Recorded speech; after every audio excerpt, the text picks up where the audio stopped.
Exciting. Okay, so thank you so much for joining.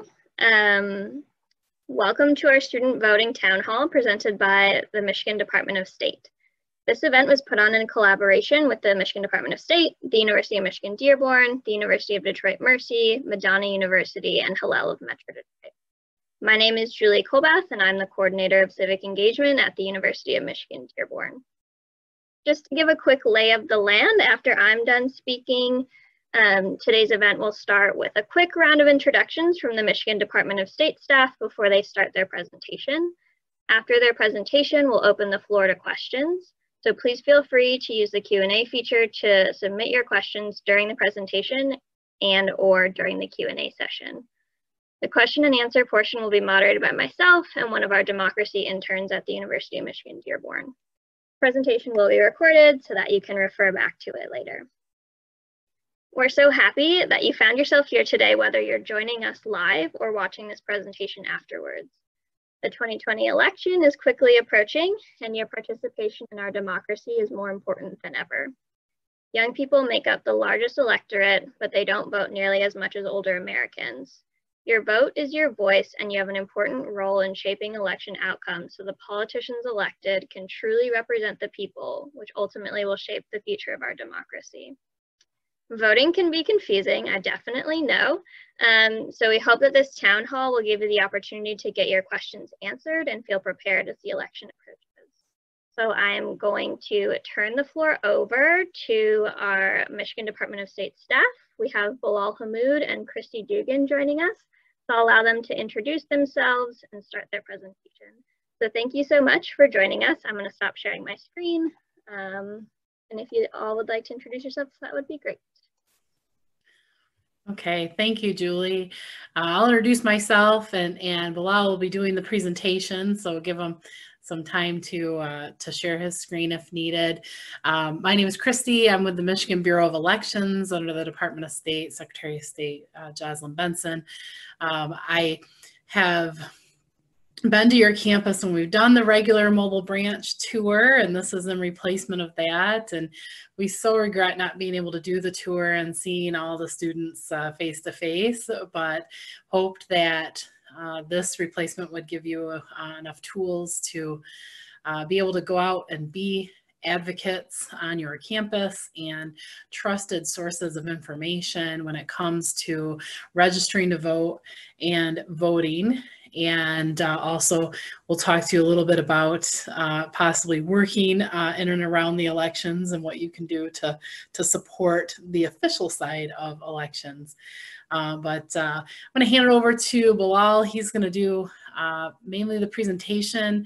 I'll answer some of the nitty-gritty questions either at the end, or if you feel if you're on right now and can't stay the whole time and need something in chat, I'll monitor that too, just in case. Hello, everyone. Thank you, Christy. My name is Bilal Hamoud. I'm the Public Engagement Associate with the Department of State, and I'm really excited to be able to share some of this information with you here today. It's so incredible how many new rights have been introduced into our state since the passing of the Proposal 3 in 2018. And this is going to be that first major election since that proposal. So really an opportunity for students across the state to be able to take advantage of these new opportunities. So I'm excited to share some of it with you. So I'm going to jump into this PowerPoint presentation, talk a little bit about the formal rights you have, but I really want to open it up to a open dialogue where Christy can take over and we can have kind of a Q&A so that we can answer those niche questions and really get into it so that you can fully understand what's going on, because there's a lot, but it's all really good stuff. So as long as I can share my screen, I can pull up this PowerPoint presentation. Do you mind making me a co-host so I can do that, Julie?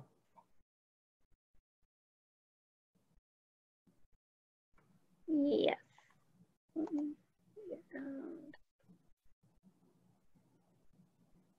Okay, are you able to do it now? Yep. Great, thank you. Thank you.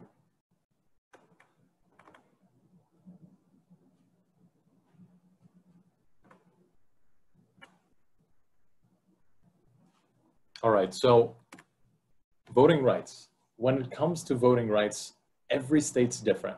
And if you want to cast your ballot or participate in the election or register to vote, you want to know that Michigan has its own set of specific rules that are specific just to our state. And it's critical to know that if you do want to participate in this election, you follow the Michigan guidelines. And so one thing I do want to always point out is we live in this era of misinformation, and there are dozens upon dozens of misinformation campaigns that exist to flood the pool of information with things that are incorrect. And so it is really important, and this is where this information really comes in, to make sure you're getting your information from a valid resource, from a place that is consistent and accurate, a place like the Secretary of State's office.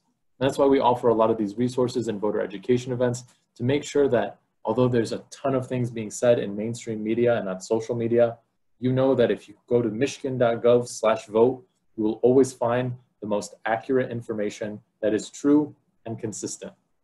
So with that being said, the first thing you want to consider when talking about participating in the election is, are you registered to vote? So as a student or as a citizen of Michigan, you can register to vote anytime online if it's 2 weeks before the election. As long as you have a state ID, you can put that in and register to vote. Really amazing opportunity. This is all part of those new voting rights. And when you do register to vote online, there's this really cool box that you can click that lets you sign up for when you do register to vote online, you will have the opportunity to then apply for an absentee ballot application. We'll go into more details there on what that process looks like. If you are within those 2 weeks of the election or you don't have an ID, you can go to your clerk's office and register to vote with a paper form right then and there. And the best part is, if it's more than 40 days before the election, which it is at this point, you can vote at the clerk's office anytime that they're open. So you could go in tomorrow and vote and take care of it and not have to worry about submitting your ballot or getting in the mail. You can just do it right then and there and take care of it. So what if you're a student from out of state? Well, if you are a student from out of state, you can still register to vote here in Michigan. You can decide on whether you want to vote in Michigan or in your home state, but as a student of a Michigan school, we do encourage you to sign up and register where you live on your campus. If you're out of state and don't have a Michigan ID, again, you can still register to vote using your school's address and take in that paper form and go directly to your clerk's office. If you don't have a printer or don't have that form, they'll have some available there. And honestly, this michigan.gov/vote website is going to be your holy grail of voter information. Everything you can need in regards to voting will be there. But we'll dive into that a little bit more later. So in Michigan, you have the right to vote by mail. You've heard voting from home, voting absentee, but to vote by mail, you have to request your ballot. This can be done online or through a paper form, but if you do it online or do it through the paper form, there's this little checkbox that exists that lets you sign up for the permanent absentee list. So that means every time there's an election that comes up, you will receive an absentee ballot application in the mail. So it's not just every 4 years or every 2 years you're voting, but every election that impacts your community, you are now voting in, which is a great opportunity to increase civic engagement and really improve the voice of the community. It gives them so many more opportunities to participate. And it's all with this little checkbox. So I strongly encourage you to take advantage of that. And if you are doing it online, you'll receive the absentee ballot in the mail at the address that you put down. You can also vote in person, early at the clerk's office, or on election day. Again, absentee voting. If you want to do absentee voting, you can apply for a ballot. It'll be mailed to you, and then you'll receive this blue envelope. Within this will be a green envelope. Within this green envelope will be a manila envelope. And within this manila envelope will be your actual ballot. You want to make sure that you fill it out front and back. put it back into this manila envelope, and follow all the instructions listed. It's very clear, very straightforward. You'll put it back into this green envelope, sign and date the back, and then there are a couple ways in which you can return your ballot. Make sure you follow all the instructions, and then you can drop it off at your clerk's office until 8 p.m. on election day. Return it to a drop box that's maintained by your local clerk until 8 p.m. Or you can submit it, mail it back in.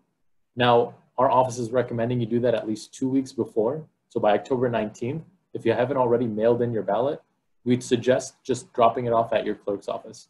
It's more reliable, it's safer, and it's to avoid any complications that could occur with the mailing system. So again, you can vote at your clerk's office anytime 40 days before the election. And if you want to vote in person, you can vote from 7 a.m. to 8 p.m. on election day.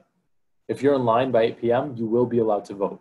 So one thing I do want to say is if you are going to vote in person on election day, double check before you check. As in, go to michigan.gov/vote, look up your polling location and make sure it hasn't moved or closed. Some polling locations are changing during the pandemic, so it's crucial that you're not going to the wrong place and not being able to vote the day of the election. And again, that michigan.gov/vote website is where you can check if you registered, register, request to vote by mail, find your clerk's office, find your polling location, and even view a sample ballot so that you can see what you're voting for. At that point, you can actually do your research beforehand and look up candidates or proposals using whatever resources you think are best. One of them that we recommend is the vote411.org.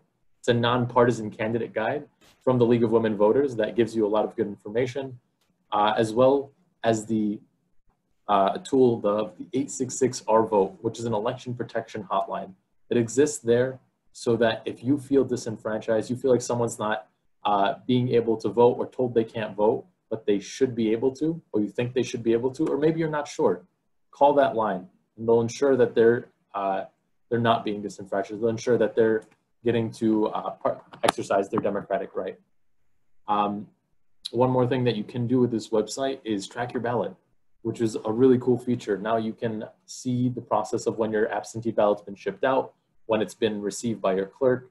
So it kind of adds an extra layer of transparency to the whole process. Now, we talk a lot about the michigan.gov/vote website, and this is what it looks like. You have your voter information here, your absentee voting, accessible voting, and a lot more information. Really, everything, if there's one thing you need to know, everything you need to participate in the election is on this page.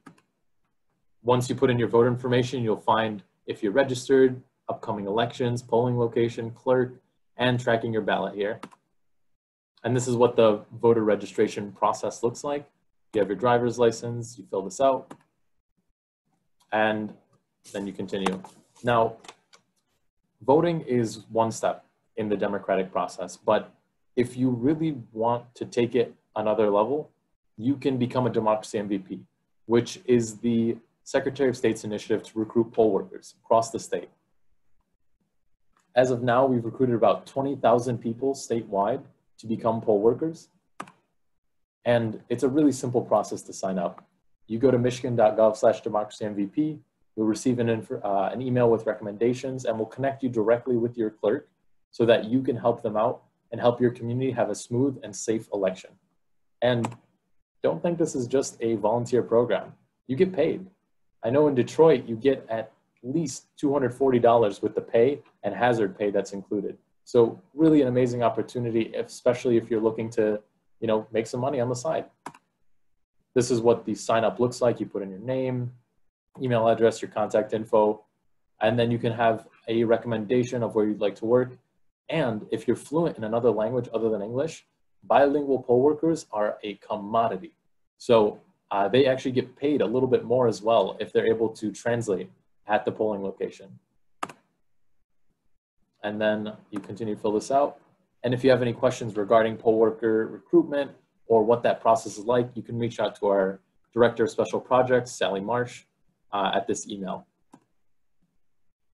And really, that's everything when it comes to voting when it comes to your rights as a student, and when it comes to signing up to be a poll worker. But I do want to add something that's not included in the PowerPoint that I think you really should know of, is that you, as a student, no longer have to be in person the first day you vote. So the first time you vote. In the past, before these new voting rights, you've had to, let's say you were registered to vote back home, 2 hours away. You'd have to drive all the way back home, vote in that election, and then, you know, really go out of your way to participate. Now you don't have to be voting in person, so you can do everything absentee, register to vote, get your ballot, and then submit it all from home. So it's a really, like, I can't talk about how accessible it is now more than ever. There is no excuse not to participate. And so I really urge everyone to take advantage of these new rights. Really, Michigan has gone from one of the worst states for voting rights to one of the best. So I encourage you to take advantage of these rights and take advantage of being a poll worker. Really, it's a cool opportunity. And I know a lot of my colleagues who have done it have loved it. They've gotten to connect with so many members of their community that they would have never seen in another setting. And now more than ever, it's important to have poll workers because of the crisis, because of the pandemic, to support your community for a safe and secure election. So with that being said, I'm going to turn it over to Christy to give you a couple of her words and enter the Q&A section. So I want to say thank you so much for allowing me to share this information with you. And really, again, your voice and your community will only be recognized if you vote. It is your power. It is the way you become important, and it's the way that the people you elect will work for you. So take advantage of this opportunity and really just vote. Thank you all for your time, and I'll turn it over to Christy. Thank you, Bilal. And I will echo all of that and let you know, too, that I know a lot of the collegiate communities and their scholars that have been working on voting rights and getting information out have said that the voters of the Gen Z and millennial generations combined outnumber the boomers for the first time.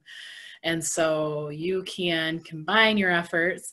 Now I'll tell you that you definitely outweigh this ornery Gen Xers generation. We're that small generation in the middle everybody forgot about. But, so we'll bridge that gap.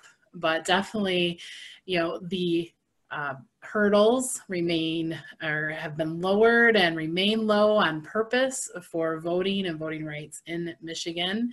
Like Bilal said, it's super important that students know that the first time they vote, they can do so by mail. They no longer have to hustle to get home or figure out how to register in their community where they live for school in order to be able to vote in person. So you have those choices. You have lots more options. And I tell you, right, that Michigan Votes website, michigan.gov/vote website, is really the one-stop shop for all information. And when I went out there and double checked for the city of Dearborn, that clerk has some extra hours on the Saturdays leading up to the election. So looks like some extra hours on the 17th, the 24th, and the required hours on the 31st. And so students should, and you can utilize all of those dates in order to register to vote and get a ballot. And so, and if you go early and don't have everything in order, the clerk's office will be more than happy to assist you in what you need and to get you organized to be able to be registered at the next Saturday or whatever works out best for you. But I would really highly encourage students to utilize, if they have the Michigan driver's license or state ID card, to register to vote online. It is really slick. It is really automatic to the clerk's office. And then even if you've decided, I'm going to stay registered to vote back home rather than use my school address, then you ask for your ballot to be sent to you at school, and you can do that online now. That is new this year. So just as Bilal showed you. And so that makes it a lot faster. You don't have to wait for the mail on that. So you're gonna have to wait long enough on the mail for the ballot. But know that all the city and township clerks in Michigan, no matter where you live or where you're voting, will be open that weekend prior to the election. So a lot of students are like, hey, Tuesdays just aren't a great day. That's when I actually have a full class day. I can't get away to vote. But maybe that Saturday you make just before you get decked out in whatever costume you might want, or go off for some socially distant celebrating. You go and maybe deal with, get your ballot and submit it. And then you know that you've kind of cut out the middleman with the worries about the mail, and you can take your ballot in hand. They'll have a space for you to be able to go vote it privately and then be able to return it. And then the clerk will look at the envelope, make sure everything's signed and sealed so that you know it's secured until it is counted on election day. So just one last thing as far as deciding as a student whether or not you want to register to vote using your home address or your school address, is that in Michigan, there is still the requirement that if you have a Michigan driver's license or state ID card, the address for where you register to vote needs to be the same. So that means if your address on your driver's license is back home and not in the Dearborn area where you're going to school, then but you want to register to vote in Dearborn because that's where you're living right now and that's where you want to affect change, that's okay. When you register to vote in Dearborn, know that if you have a Michigan driver's license, you'll get a sticker in the mail to change the address for the back of your driver's license. Or if you have an enhanced driver's license, they'll send you a whole new license. That doesn't cost anything. There's no fee to do that. And if you happen to register to vote in Dearborn, you say, I didn't really want my driver's license there. You can change it the day after the election and nobody will argue with you, and they'll get the driver's license, change of address sticker, or a new enhanced driver's license if needed. There's no fee. That being said, for our out-of-state students who might want to register to vote in Michigan, that doesn't mean you have to have a Michigan driver's license or state ID in order to register to vote. It just means that if you do have one, that the addresses must match. So just wanted to kind of walk through those murky waters a little bit, and that's probably kind of the last big burden for students in particular, because you kind of live in two worlds, back home and at school. Perfect, thank you.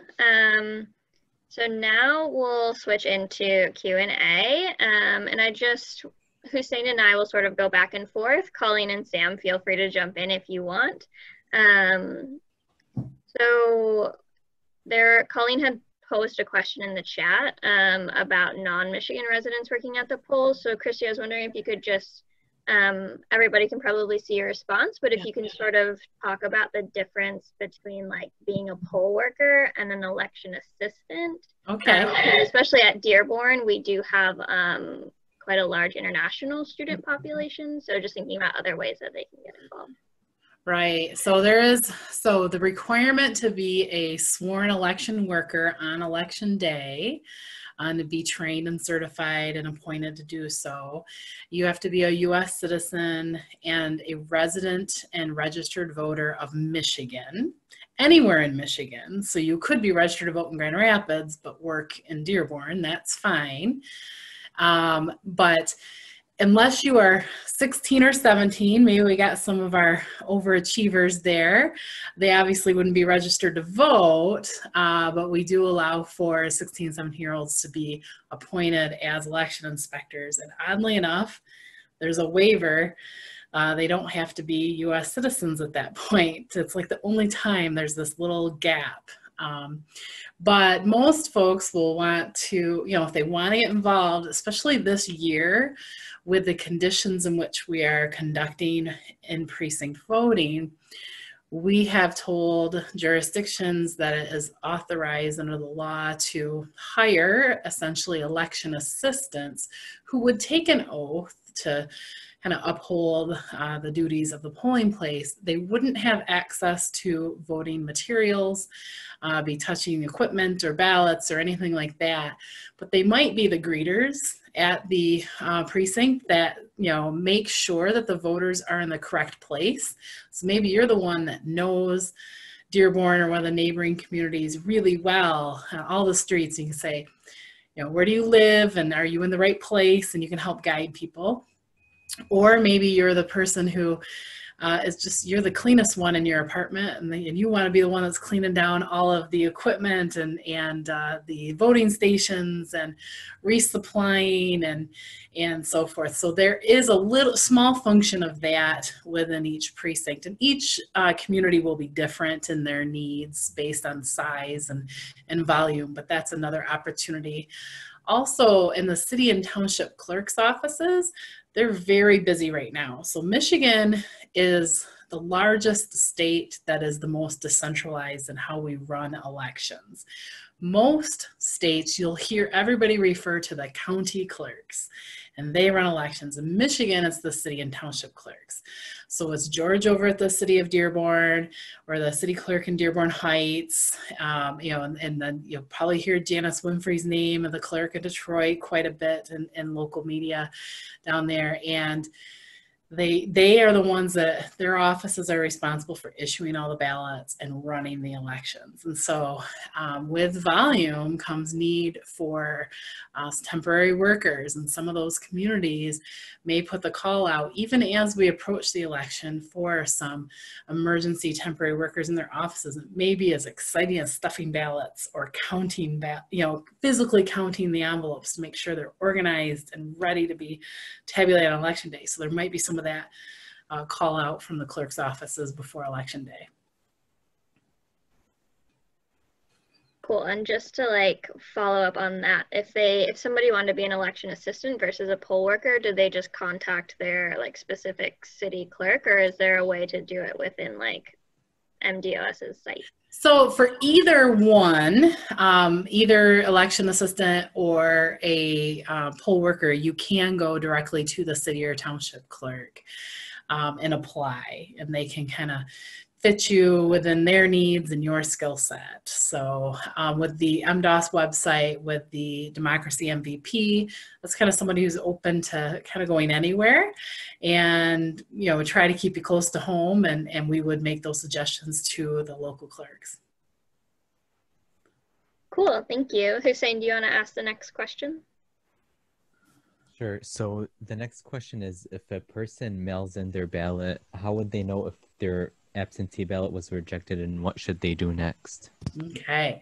So also on that michigan.gov/vote website, the voter can put their information in, kind of like they're checking if they're registered to vote, and then their voter record pops up on the screen and gives all their information, whether it be a sample ballot and so forth. But then on the right-hand side of that voter's record is absentee voting information, and you can see whether or not the clerk has issued a ballot, what date they did. So, you know, then the voter can kind of go, oh, I should expect that in the mail any day now. Or if they think it's been too long, they can check back with the clerk and say, why haven't I gotten my ballot yet? Or once they return the ballot to the clerk will only check it in as received if it's okay, if it's illegal to be counted, and they've done the signature match and so forth. So I think the concern is if it's rejected by the clerk because the voter forgot to sign it, or the signature doesn't come anywhere near matching what they have on file for the voter. And we have provided extensive signature guidance to clerks. Nobody has to sign their exact full whole name. So that really the caveat is, can the clerk tell that the voter was the one who signed it? I sometimes get really formal and sign Christy L. Dugan in quite a flourish, and then I might be in a hurry and just give you my initials of KL Dugan, you can still tell that the same person signed it by the uppercase letters of the name, the break of all of that. So clerks work really hard at that. And that's part of the security side of things, to make sure that nobody else got a hold of your ballot and submitted it on your behalf. But if they do end up rejecting it, they are encouraged to contact the voter in every way possible that they have. So you'll see when you apply for your absent voter ballot or register to vote, there's a spot to put a email or a phone number, and that the clerk is using that information only to communicate with you. We don't give up that information as a part of the Freedom of Information Act requests for voter information. That's protected information, so it's okay to give that to the clerk. That's the clerk's way of being able to get a hold of you quickly, to say there is a problem with your envelope. Can you please come in and remedy that? Otherwise, they're going to have to send you a letter as fast as they can. But if a voter doesn't see that their ballot's checked in and a date there, it's okay to check back with the clerk and say, I sent my ballot a week ago. I see it's not checked in yet. Now, granted, give it 5 to 7 days in the mail, and then a couple days sometimes, depending on the volume of that jurisdiction, to get them checked in. But if you're feeling that there's a time frame, you can always check in with a clerk, and they might say, yes, we do have a problem. We've been trying to get a hold of you. Thank you for calling us. It seems fairly rudimentary, but it's kind of the best system we have at the moment. So I would imagine in future elections we'll have that same information on the website, but we're not quite there yet. I would love to ask I'll ask a question after I go mute the other room, excuse me. In the meantime, because I don't know how far Colleen has to go, similar to absentee ballots, so I know, right, there will be a large volume of ballots coming through. So there's a question on, will an absentee ballot be counted even if it arrives after election day but before results are certified?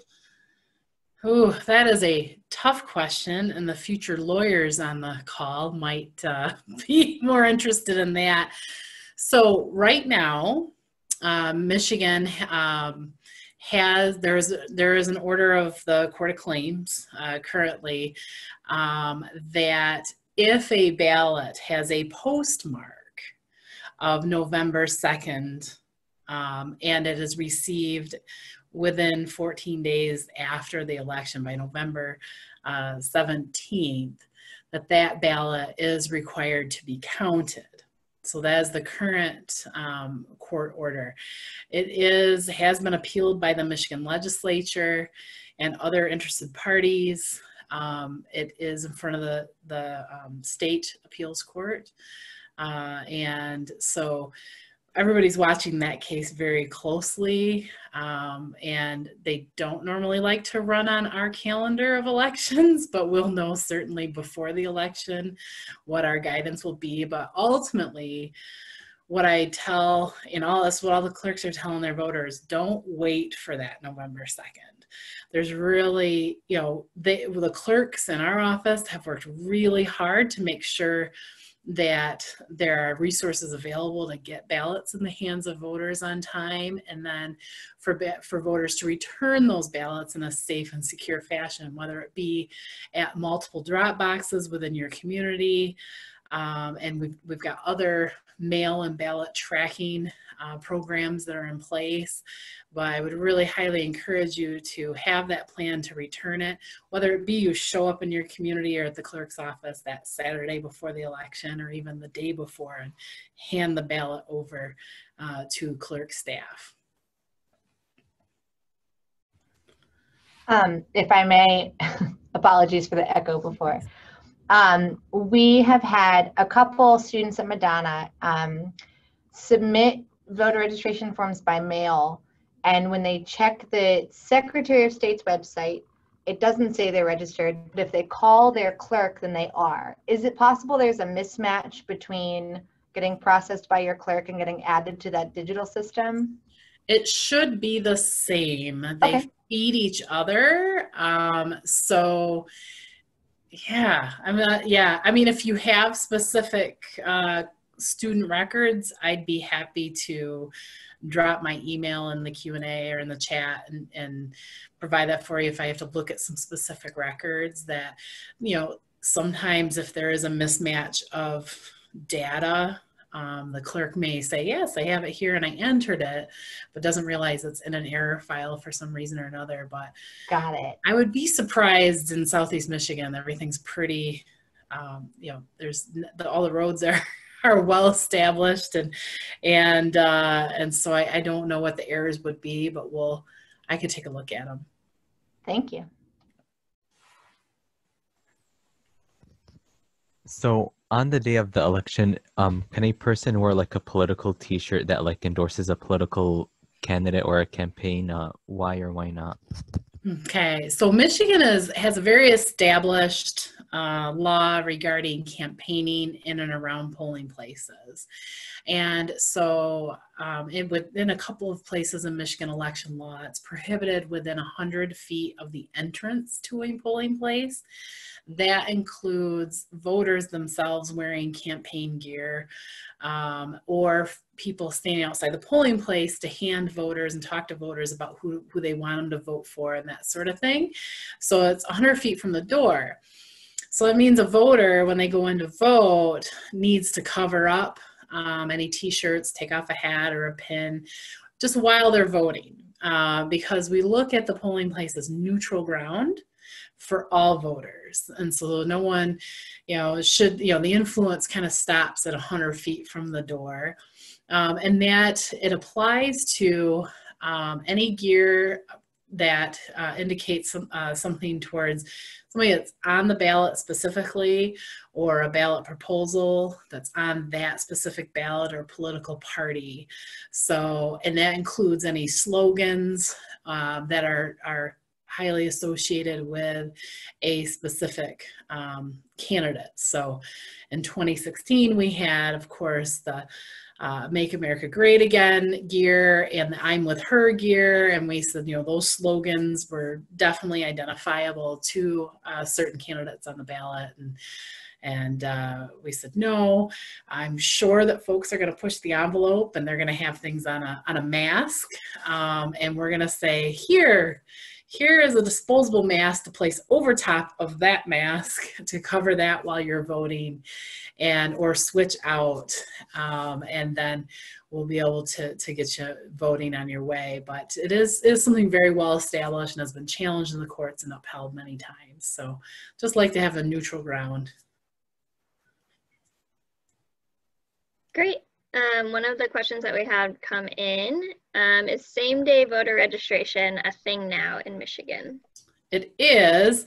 So same-day voter registration, we don't want you to have to wait until election day to do it, but if that is the case, that is the service that you need, is you would need to go to the city or township clerk's office in the community where you're a resident, and they'll ask you for photo ID if you have it, and you can use your Michigan driver's license or state ID card. You could use your out-of-state driver's license because maybe you haven't gotten one of those coveted appointments at the Secretary of State to change things over, or you don't intend to.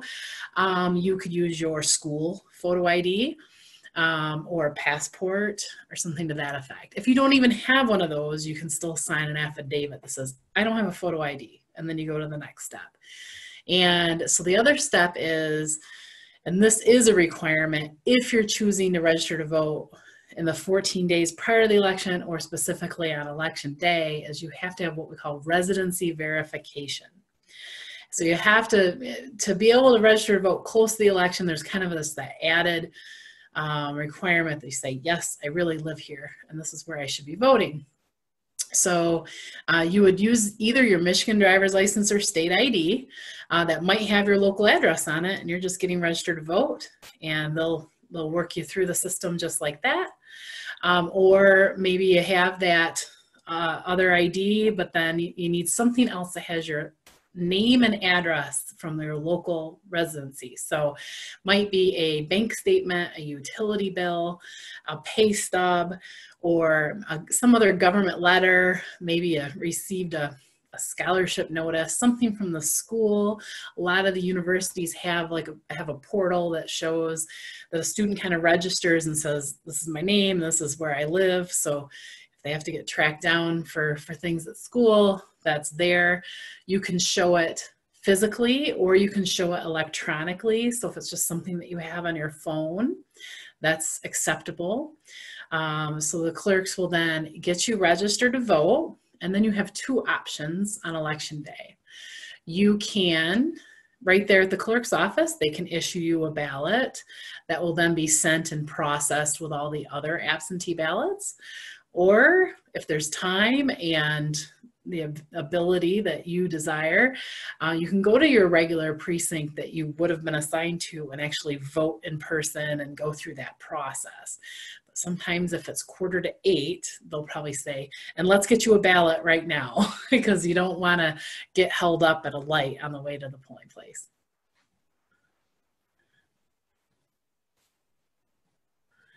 Fantastic questions. So, is voter fraud a real threat? I mean, you hear like stories of, you know, USPS people like dumping thousands of ballots. Like, is that an actual threat that people should be worried about? And what should a person do if they don't really trust voting absentee? Okay, so I'll wind that a little bit, and I apologize for kind of smiling and chuckling a little bit just based on my experience and knowledge with the voting process, and I have full confidence in Michigan's system and structure for making sure that, you know, it's one ballot, one voter, one vote. And part of that is when we talk about making sure you sign your envelope ballot or your AV ballot, there's a reason for that, so that the clerk checks that and says, yes, this person is the same person that got their ballot, and this is the record we have. This is a legal ballot. And then again, if you didn't receive your absentee ballot in the mail, you asked for it. So maybe you're like, oh man, it's just not coming in the mail. And we've heard, yes, that the Postal Service is struggling with their volume and delivery. And so you call your clerk and you say, where's my ballot? It looks like on the website you sent it on October 9th and, you know, I don't have it yet. They might say, okay, give it a couple more days because we're still within the 5 to 7 days. Or they might tell you, well, I checked it into the system on that day. It might not have gone out in the mail until the next day, so we'll give it more time. Or you say, I'm just really anxious. I want my ballot now, or it's a longer period of time. You say, I need to get the ballot. You can request that your original ballot be spoiled and they reissue you another ballot, but that requirement in the law is to do that in writing. You'd say, I'm Christy Dugan and I live at 123 Main and here's my signature and I want you to spoil my ballot. Because again, they want to make sure you are the one asking to spoil your ballot and not some random person that says, I don't like how Christy votes. I'm going to see if I can interfere with that. So then, you know, so there's a lot of checks and balances within the process. And like I said, that Michigan's one of the largest states to be so decentralized, where the city and township clerks run the elections. They know their communities. They're much closer to the voters. And they understand when, you know, voters might be having issues with their ballots or mail delivery and so forth, or if someone else is attempting to pose as a voter and they're not that voter, or infiltrate a certain part of the community to collect absentee ballots and do what they call harvesting. So clerks are aware of certain tactics and they have procedural methods to combat that, to detect it. So when folks are suspect of fraud, in order for it to happen on such a level, to affect an election. You might have your one-off where someone feels like they got away with voting twice because they asked for an AV ballot and bullied their way into an in-precinct ballot, or something like that. But to do that on such a level that would be undetectable to affect an election, that doesn't exist.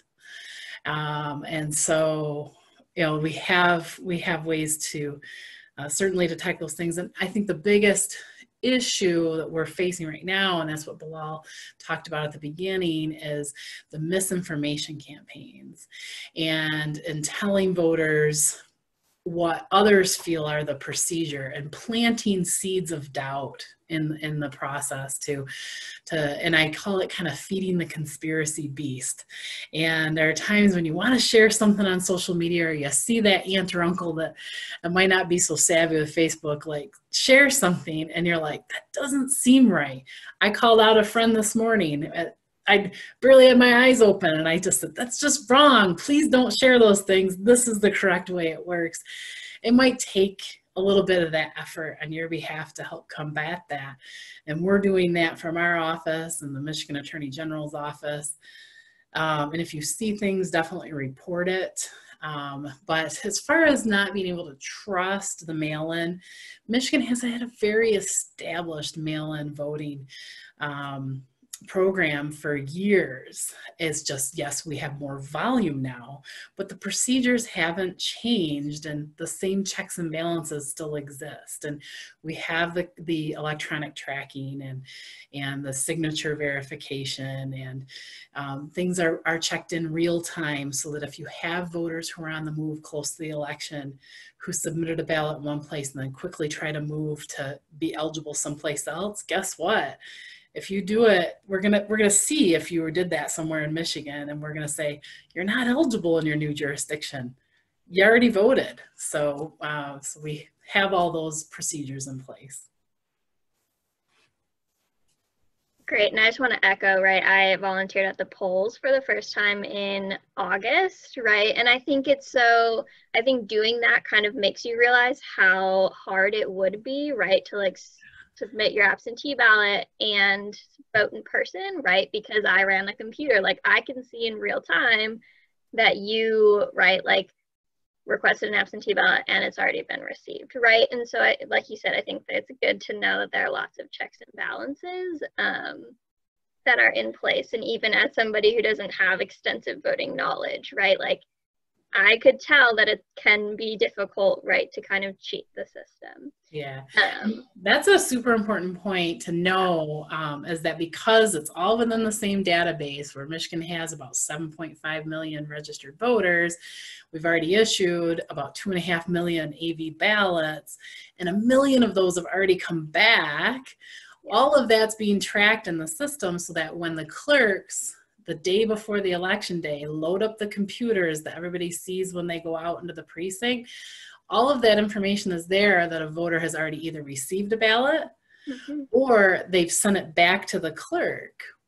And so that's what's super important is, so if they've received a ballot, okay, but they come to the polling place and they say, it never came to me and I don't have it.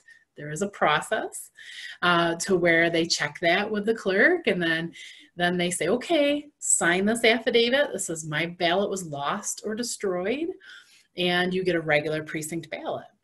Or the voter that says, gosh, I didn't really trust that my mail ballot was going to get counted, so I brought it with me. Can I see it go through the tabulator?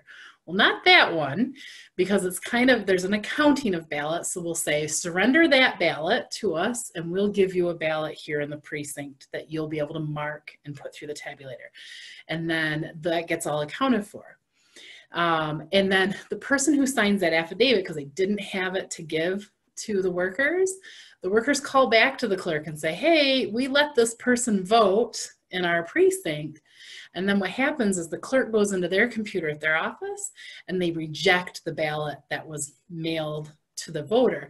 So the voter can't pull a fast one and go and drop off their ballot at the clerk's office to get that one counted too, because the clerk will be like, I just got this call and I also put it in the computer that this ballot's no longer good. So there are all those checks and balances through that. So it would be very difficult. I do also want to comment and say we're doing this initiative with the Department of State called Voting Matters Initiative, where we went around to different communities for the top 100 lowest performing precincts in Michigan. And it was really amazing because we got to communicate with people on the ground level and ask them, why aren't you participating in the election, or what barriers exist to you participating? And we met some really fascinating people, one of which was this older woman who had been a poll worker for 40 years in a row. She had committed herself to be a part of that democracy in that community for 40 years. It was an incredible story, and it really kind of showed what kind of commitment people have had to ensuring that the whole process is run smoothly. And these are the type of people, like when you look at the average age of poll workers in Detroit, it's around 65, 70. And these are the people who've been doing it for decades, who know how the system is run, who have ensured that things are being done the right way. And so that, coupled with the training that they receive throughout the re-election, it really is a safe and secure process. Yeah, it was a really cool thing to be a part of, right? And I know it is hard because at least in my city, you work the whole day. There aren't shifts. And so I know I was like, oh, I got to be there at 6 and I don't leave till 9. But afterwards, I loved it. It was so cool. I don't know. You feel like you're more of a part of the process, and you really get to understand what role you play and what role all of this plays in our democracy. So. Did we have any other questions, or could I make a quick comment? You can make a quick comment, and then we just have a couple more questions, but feel free. Okay. Yeah. So U of M Dearborn, right? Home in U of M, home in Dearborn. Dearborn is home to one of the most diverse populations in the state and the country. And so something I encourage you to take home to your families, to your community, is the voter materials we've translated and made available in Arabic. So we have translated voter registration forms, absentee ballot applications, voter toolkits with graphics and everything. And we're hosting events across the state in those languages in Arabic to make sure the community has access to participating in the election. And it's not only just having that access, but feeling like the system is empowering them and works for them, that they're included in that process, right? One thing I'll say is a big hit to my community, the Arab American community, is we're not on the census. That impacts grant funding, that impacts how we're recognized, that impacts research. And so that is a huge part of exclusion from the system. So this is an effort to kind of take that step towards improving that inclusion and empowering the community. So if you do want to share this information or find more, michigan.gov/SOS language access is home to a whole host of materials, not just in Arabic, but in Spanish, Burmese, Bengali, Korean, Mandarin, Hindi, and more. So really an amazing place for accessibility. So I'd really recommend checking that out so you can share that information, because you are going to be the one who convinces your family to go out and vote. It's not me. It's not Christy. It's you, the trusted messenger of your community, the person who they see every day. Because like I said, I've got siblings and I have to get them to go vote. If I don't tell my siblings, I work for the Secretary of State. If I don't tell them and force them to vote, they're not going to do it. We all have siblings like that. We all have family members like that. So we have to be the ones who get them out there. It's our responsibility. Yeah, I think that's a really good point, and brings up a follow-up question, right? So if I went to vote at the polls, do they have different ballots in different languages, or would you need to potentially bring an interpreter with you to fill that? That is a great question. So specifically for the city of Dearborn, I'm really excited to announce that we're working directly with George, the clerk, to ensure that we're translating sample ballots in Arabic. So this is something that he's agreed to do and something we're working with. The reason why all these materials are available is because of the Language Access Task Force. So in collaboration with that, we're translating all ballots in Dearborn to be in Arabic, so they'll be available at the polling locations, posted on the wall. So these aren't the ballots themselves, these are sample ballots that people can observe and access online at the clerk's office and at their polling location. Dearborn is one of the select cities through this pilot program that will have all their ballots, sample ballots translated. Hamtramck is another one, and we have a couple other specific precincts in other cities. But specifically for our community, we're very fortunate to be able to have this kind of historic opportunity to of access. So I hope that answers your question. Yeah, it does. That's great. Thank you. So there's one more question that rolled in, and then I'll allow Hussein to ask one other question that he might feel like, you know, would be good from a student perspective. So the other question is, are you required to show your ID in order to vote, and can you be turned away from the polls? Okay. So the voter ID law in Michigan is such that you'll be asked for a photo ID, but if you don't possess a photo ID, there is an affidavit that's on the flip side of the application to vote that every voter fills out. And it's a simple statement that you do not possess a photo ID as you stand there to vote. It's a pretty low hurdle as far as photo ID laws are concerned in Michigan or in the United States. So it's a Michigan driver's license or state ID. It's that out-of-state driver's license if you haven't gotten it changed over yet, a passport, a military ID card, a student school ID, or a tribal ID card with a photo. But if you don't possess any of those, or you don't have it on you right when you go vote, that's no problem. You just sign the affidavit attesting to that fact, and you vote a regular ballot just like all the other voters, no extra markings, anything like that. That gets tabulated on election day. Really, the only reason you would be turned away is if you claim that you do possess that photo ID, but you get indignant and say, I don't have to show it, but you've already said, I have one on me. Because then the flip can't happen where then you can sign the affidavit that says, I don't have one. And so we always kind of say to election workers, have them read the affidavit and say, do you think you could sign that now that you've told me you have one on you? Because they're usually like, well, it's in my pocket, but I don't have to show you. You either have to show that or acknowledge if you don't have one. That's that. But usually we work through that, no problem. Okay, great. Thank you. And then Hussein, do you want to ask one last question?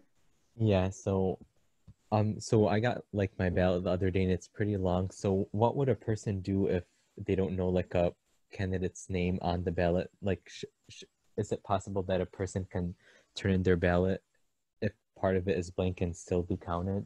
Yes, very good question. So I'll kind of give the quick and rundown of a Michigan ballot and the different options in a general election. Michigan has, yes, a lot.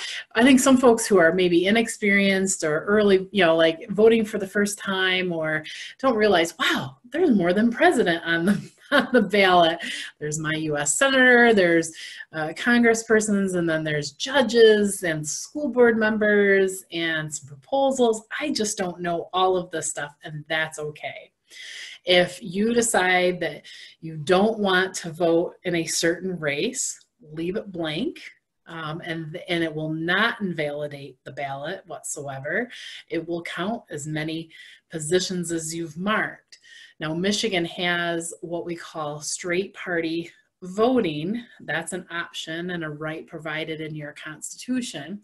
So at the beginning of the ballot, you'll see the political parties listed. So you'll see the Democratic Party, the Republican Party, then the Libertarians, U.S. taxpayers, Greens, working class, natural law. Those are our parties that have access to the ballot in Michigan.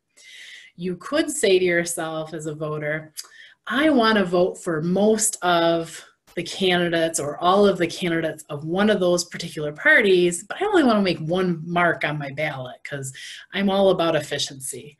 So that means you can mark the oval or box next to that political party and nothing else on the ballot, and the tabulator will assign a vote to every candidate of that political party in the partisan section. Now, you would still have to, if you so choose, vote in the nonpartisan section and proposals, but you can kind of, it's like the shortcut voting for that way. You could say, I mostly identify with this party and I do want to vote most of the candidates of that party, but gee, in this race for sheriff or whatever, I really like the other candidate of the other political party, but I marked for the straight party. That's okay. For the one race or two or three, whatever, however many races that you want to choose the candidate of a different political party, but you did mark the straight party to begin with, you in that one race, you can do a direct vote for the candidate of the other party and will only override the vote for that one race. And then it will still cast votes for all the same party candidates, the straight party. So that's what we call split ticket. So you've done a straight party, but then you split it out for a couple of different races. Then there's the kind of free-for-all mixed ticket where you don't mark for any of the parties at the beginning. And so then you just, you pick and choose which candidates, which races, and you just kind of avoid that whole straight party. That's a mixed ticket. So the only thing you really want to be mindful of is where it says vote for not more than one, or don't vote for more than two. Don't vote for more than that, because the tabulator will return the ballot and say, you voted for too many in this race. And if you're an absentee voter, you really don't have a second shot at that race. Now, it doesn't invalidate the whole ballot, it's just the one race. If you are looking at a city council race, and sometimes for council person, there's more than one, so you might see vote for not more than three, but you see a bunch of candidates, but you really only know two of them. Okay, if you want to vote for just the two, that's fine. It will count just those two, and you don't have to vote for all three positions. So hope that helps with explaining the Michigan ballot. And that's just for a general election. So of course it changes in a primary. We had me back then. That's perfect, thank you.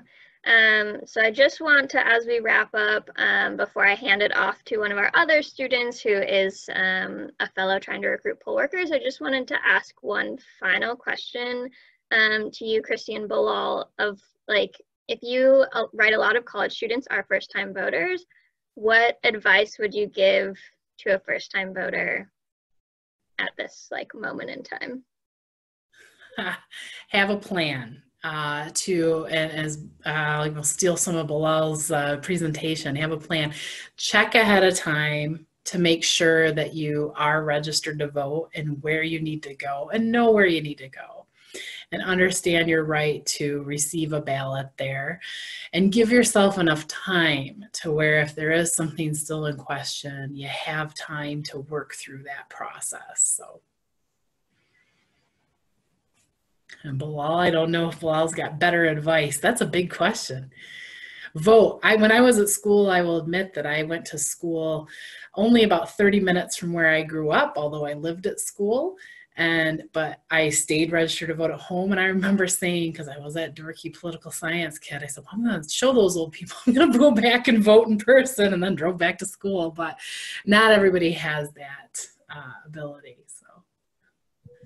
Yeah, if there was anything I was going to add to that, besides echoing everything you said with making a plan, it's make a habit of it. Make it part of your routine. Every 6 months or every month, I expect a Spotify renewal subscription to pop up on my account. Every year, I expect an Amazon Prime one to pop on my account. And about every 6 months, I expect to vote in some sort of election. So I look for that in the mail. So just make it part of your routine. Studies have shown that if you are a poll worker or start voting when you are first given the opportunity to, you are much more likely to continue to vote throughout every election rather than someone who starts, when they're 40 or something. So really take advantage of it and make a routine of it. Yeah, I think that's great advice. And especially thinking about poll working too, right? Like now that I've done it once, I am probably going to continue to do it right for the rest of my lifetime, whether I live in Taylor where I live or, somewhere else, because I think it's just an important part of the democracy, and it's a cool thing to do and to see how it actually works. So thank you, Christy and Bilal, so much for your time. This was super informative. I'm going to pass it over to, and I'll promote Drew to analyst. So Drew has been working on trying to recruit poll workers on U of M Dearborn's campus. So she's going to do a quick little, you know, chat about poll working and give a quick pitch for it. Hi, everyone. I'm not sure if I can really give any more information than what was already given tonight. You guys were super informative. So many questions that I had are like people that directed toward me that were interested in poll working, you guys were able to answer. So thank you so much. I'm a sophomore at Dearborn. I'm working to recruit poll workers through Work Elections Fellowship. And basically we're just looking for students that are able to take the place of older people that are probably unable to work the polls because of coronavirus. So in order to make sure voting is still increasingly as accessible as it should be, we're working to make sure no one is turned away because of lack of efficiency, or they're not able to, they have to stand in a 2-hour line in order to vote, just things like that, that poll workers, an abundance of them, can really help combat. So that's about it. Alex, I can drop the link where you can sign up. It's just powerthepolls.org/CVPM, as well as the Michigan Gov website too, either one, honestly. I just thought I'd include that. But thank you for everyone and all of your questions and all of the abundance of information provided tonight. Thank you. Great. Well, thank you all again so much for joining. I'm so happy that we are able to have this opportunity virtually, right? Like I do miss being able to talk to people in person. And I think, right, I just got to Dearborn in January, but I've heard lots of great things about the virtual college tour. If anybody has any questions, I know there are different people represented on today's attendance list for different universities. Feel free to email us at victorsvote@umich.edu and we can direct you to wherever you need to go. And again, thank you so much, Christy and Bilal, for taking the time on a Tuesday night to chat with us. No problem. Happy to be with you. Thank you so much for all of your answers.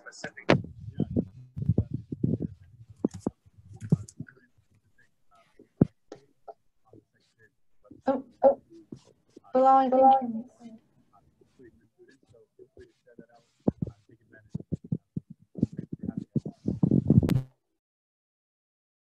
Bilal, unfortunately your sound wasn't working, so I don't know if you could repeat that. Sorry. Let's see if I can say that again. I included a link to our specific voter education page in the chat. It has toolkits and all the things we've described here today, and then some. So if you have anything you want to follow up with, Christy has also included her email in the chat. So thank you for that, Christy. So if you want to share that out, always, feel free to reach out to us as well. So use the tools we provided you, and don't hesitate to connect with our office should anything come up, because we want to be as accessible as possible. Great. Well, thank you so much. I'll make sure to share those resources out, and enjoy your evening, everyone. Thank you. Thanks so much, Christy and Bilal. Welcome. Go Warriors. Go Warriors.